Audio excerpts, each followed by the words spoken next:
Hey guys, picture this. I'm just a regular guy stepping out of my delivery van, my old duffel bag slung over my shoulder, ready to crash after a long shift. When suddenly, I'm staring down the business end of a taser, surrounded by neighbors who look at me like I just hacked their Wi-Fi. And there's Monica Reed, the queen bee of Oakridge Smart Village, clutching her tablet like it's the Declaration of Independence, screaming, "He's trespassing. Stop him. I mean, come on. My name's on the lease for crying out loud." But in that moment, I'm the bad guy in some dystopian movie, and Monica's about to have me zip-tied like a common criminal. Then, out of nowhere, a black SUV rolls up, smooth as silk, and this guy in a sharp suit steps out, flashes a federal badge, and says, "Let him go now." Monica's face freezes like her tablet just crashed.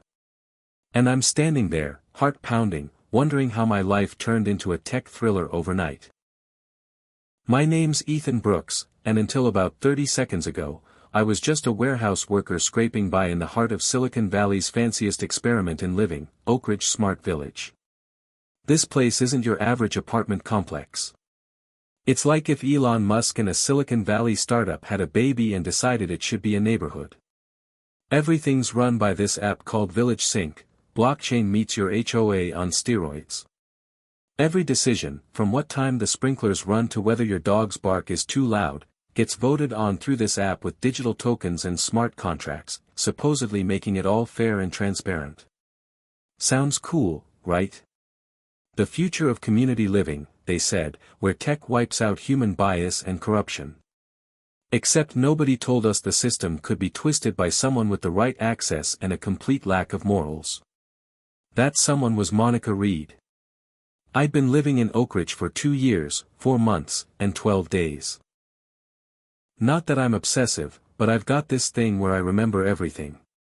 Like every single detail, down to the exact wording of the community rules Monica kept tweaking to make my life hell.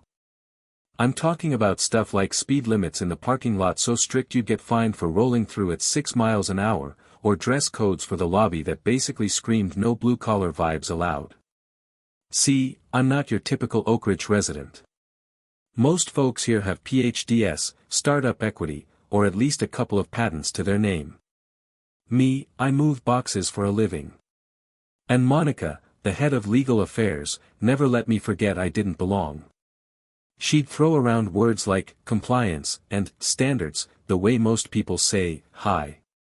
And every time she saw me in my work boots, her eyes would narrow like I was a glitch in her perfect algorithm. Monica wasn't just a control freak. She was a master manipulator. Over the last year and a half, she'd rewritten 52 community rules, each one sharper than the last, designed to target anyone who rubbed her the wrong way.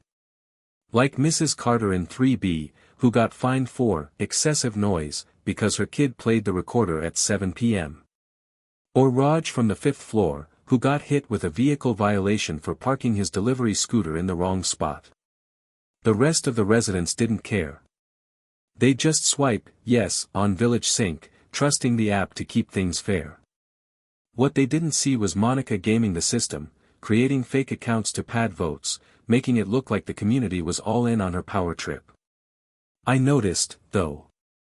My memory wouldn't let me unsee every shady vote, every rule change pushed through at 3 a.m. when everyone was asleep, every time the app glitched in Monica's favor. Things got real when Monica turned her sights on me. I don't know if it was my work boots or the fact that I asked one too many questions at a community meeting, but she decided I was a problem. That day in the courtyard, when she had security ready to cuff me, I thought I was done for. But then, Agent Chris Harper showed up, the guy with the badge. Chris and I went way back to college, where I'd helped him cram for law exams by reciting entire case studies from memory. He'd gone on to become a big-shot federal prosecutor, while I chose boxes over bar exams. Not because I couldn't hack it, but because I'd seen too much during my law internship, too many lies, too many corners cut, too many good people screwed over by a system that didn't care. So, I opted out, kept my head down, and figured I'd stay invisible. Until Monica made that impossible. Monica, You want to explain why you're detaining a resident without cause? Chris's voice was calm, but it cut through the courtyard like a knife. Monica stammered, waving her tablet. He's violated community standards. Our protocols clearly state. Chris didn't let her finish. Your protocols don't trump the Constitution, lady. Step aside. She froze, her empire of rules crumbling in real time, and I could feel every neighbor's stare shift from judgment to confusion. That's when I knew my days of staying quiet were over. For 2 years, I'd watched Monica bend this place to her will, logging every dirty trick in my head like a human hard drive. Now, with Chris in my corner, I had a chance to fight back.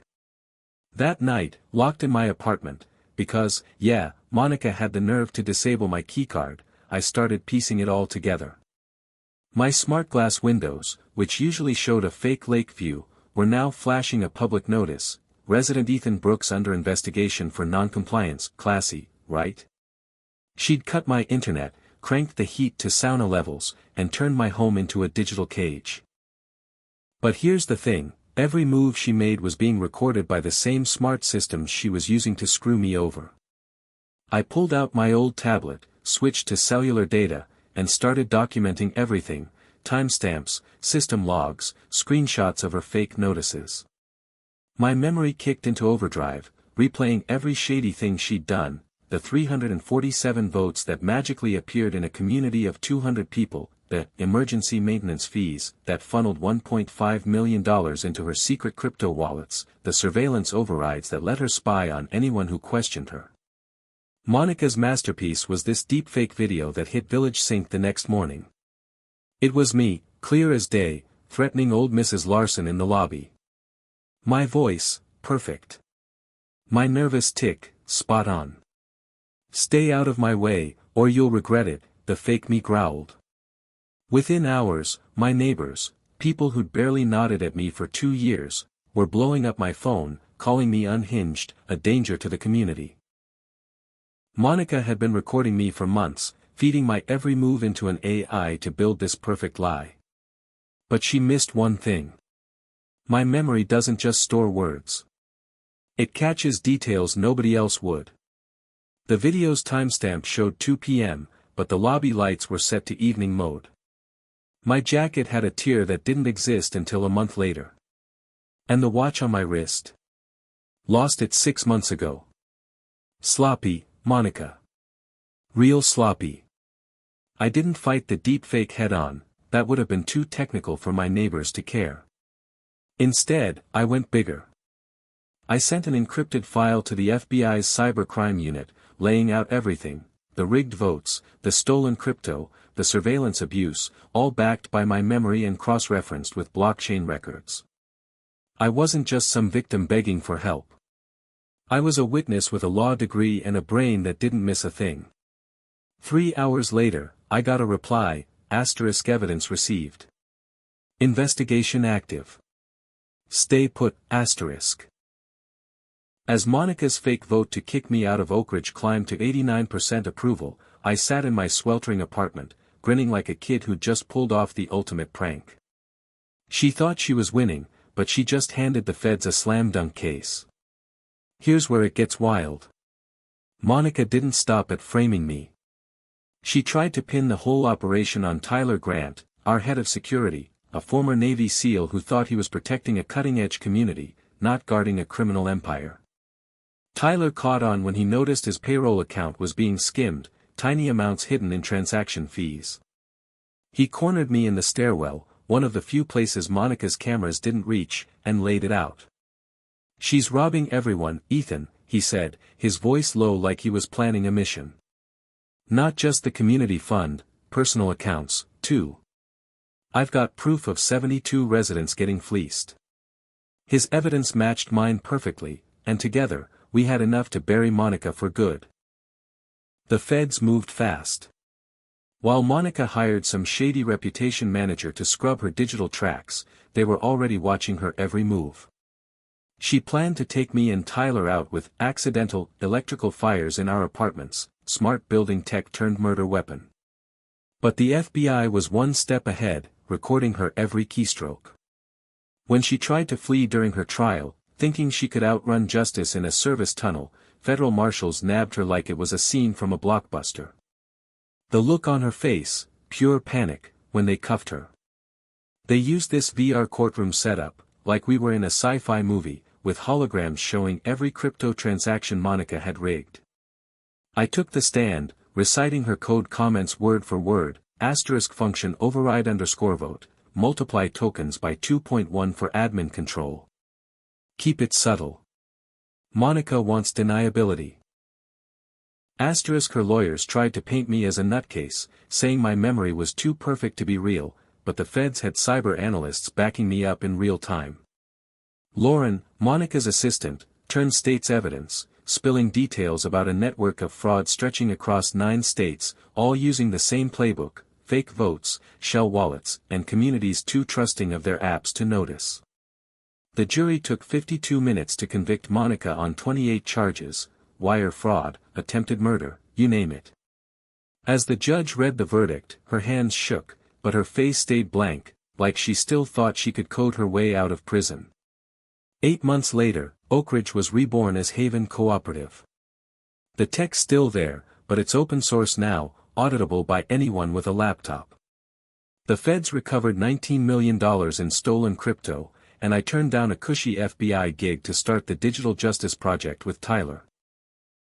We're teaching communities how to spot fraud before it starts, using blockchain forensics and good old-fashioned suspicion. The Oakridge Act passed Congress, setting rules for digital governance so nobody like Monica can pull this again. My story hit 60 minutes, Wired, you name it. 18 million people watched me talk about how a warehouse guy with a weird memory took down a tech tyrant. Standing in Haven's lobby now, looking at the community center named after Matt Klein, the coder whose suicide gave us the evidence to nail Monica, I don't feel like a hero. I just feel like a guy who finally stopped hiding. My memory used to make me feel like an outsider, like I was carrying around a useless superpower. But it turned out to be the one thing Monica couldn't outsmart. And now, as Tyler and I gear up to tackle a new case, some metaverse real estate scam in Seattle, I'm ready for whatever comes next. So, here's my question for you. Have you ever felt like the system was rigged against you? Like some HOA bully or corporate suit was untouchable? What would you do if you had the proof to take them down, but knew it might cost you everything to try? Drop your thoughts in the comments. I want to hear your stories, because trust me, the quiet ones always have the best ones. Hit that like button, subscribe to Block Stories, and join us for the next fight.